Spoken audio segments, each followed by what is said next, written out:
we read about time intelligence capability in Power BI when we were discussing learning curve in the earlier modules, right? So it's the time to use time intelligence practically here. So this is very tough concept in Power BI. So you have to understand it very carefully. Probably you have to see this video multiple times to understand it. So be attentive. So basically, same period analysis is what we would be doing here. Same period analysis is that when we are comparing 2017 and 16 data, then we can compare quarter one of 2017 with quarter one of 2016, or January of 2017 with January of 2016. So this is called same period analysis in multiple years, right?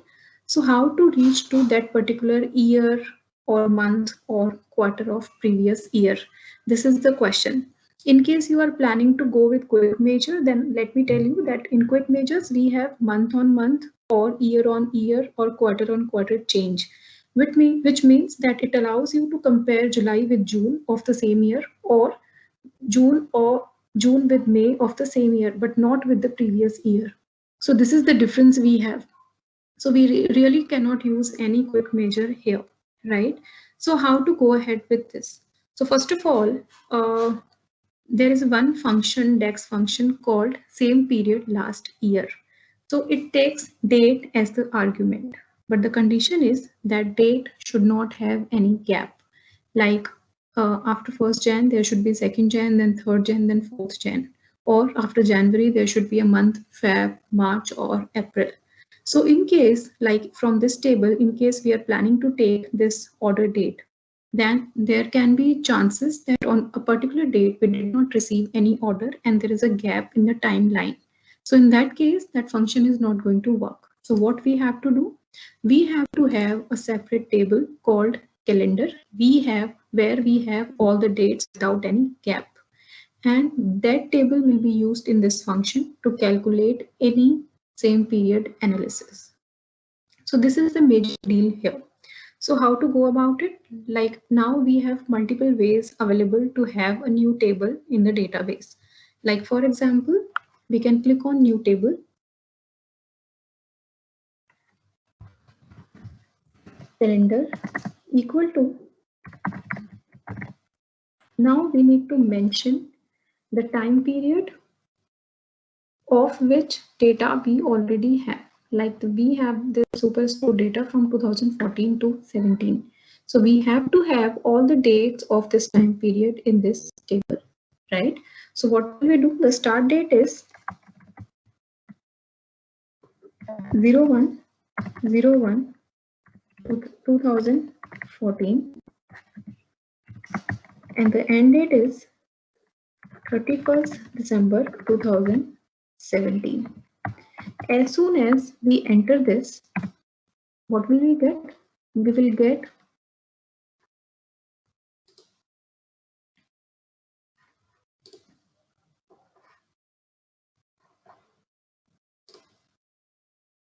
a table like this. So this table has been created where we have all the dates from 2014 to 17. Calendar function is the function which we have used to get this column, right? Now, go back to the visualizations, and here, now we need to establish a relation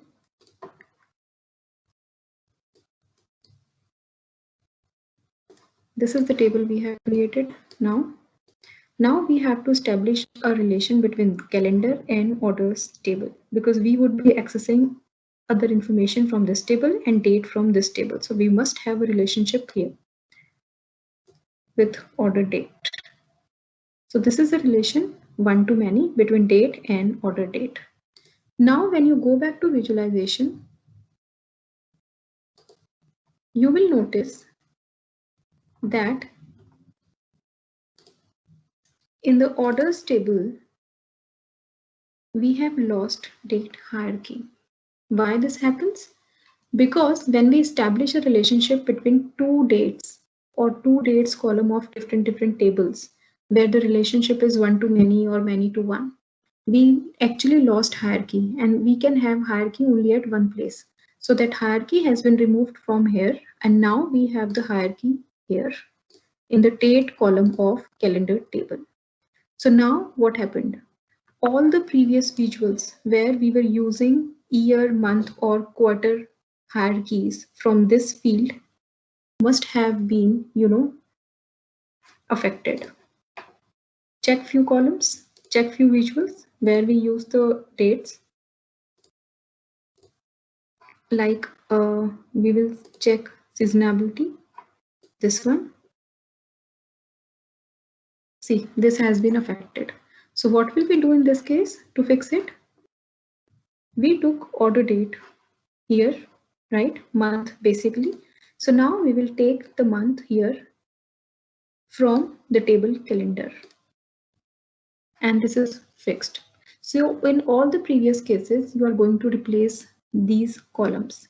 So now what is the best practice? The best practice is whenever you have a plan to use time intelligence in your analysis, keep the table calendar with you from the very starting, and instead of using the hierarchy from the order table, use the hierarchy from the calendar table, date hierarchy I'm talking about. So this would be the best practice. Now moving ahead with the same period analysis, now we will create a measure. New measure. Measure is same period last year equal to calculate sum of sales where I need to take orders table here.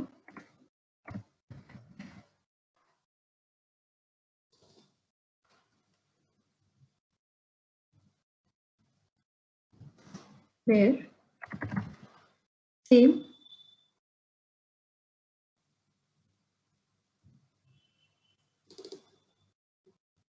period last year. What are the expressions? Dates. So what we are going to take? We are going to take the date column from the calendar table. It is showing me some error. What it says? It says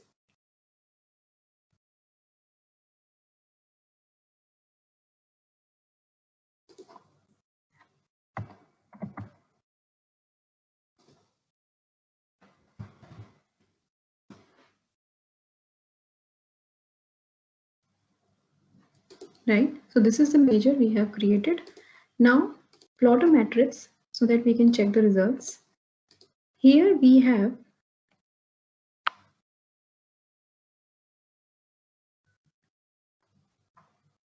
for example, we are taking subcategories, increase the font a bit.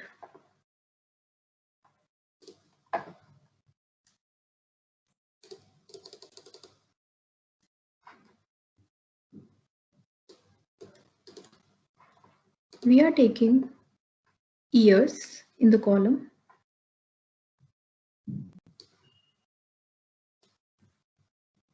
And here in the values, we are taking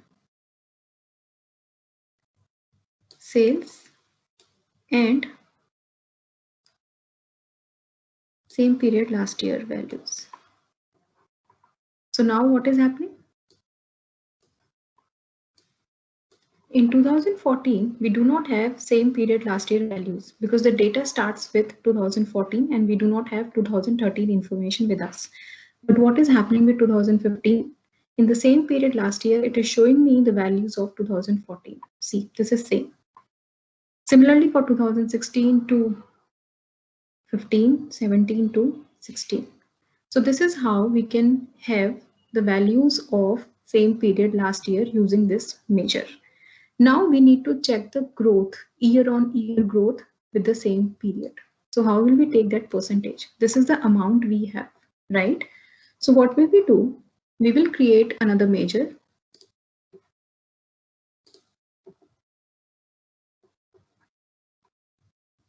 With the name same period last year growth equal to what we need to do?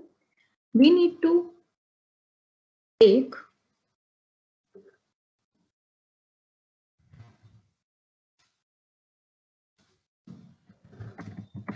total sales of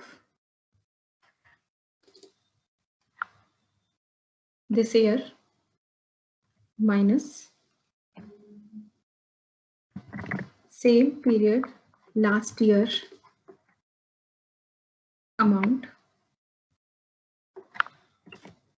We will take this measures value and that will be divided by same period last year. Right? What will happen? We are deducting the previous year's sale from the current year's sale, and then we are taking last year's sale in the denominator.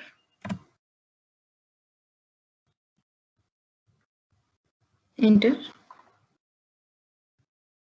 This is the value. We will convert it to percentage. Now copy this and paste it one more time. And instead of same period last year, we will take same period last year growth. What it does, as it does not have the values for 2013, it is taking 0 and then showing the result as infinity. But in 2015, it is showing the hike of the growth of 62%. So basically, 40,000 minus 24,000, around 15,000 divided by 15,000, coming out to be 62%. So this is the kind of growth we are getting. So this is how we can see growth in these subcategories. Instead of subcategories, we can take month. Now see what way we can see. We can see the growth of 27% in January. So this is same period last year, right? So January to January, this is the growth. 2016 over 15, 2017 over 16. So this is the growth. Instead of month, we can take the quarter as well.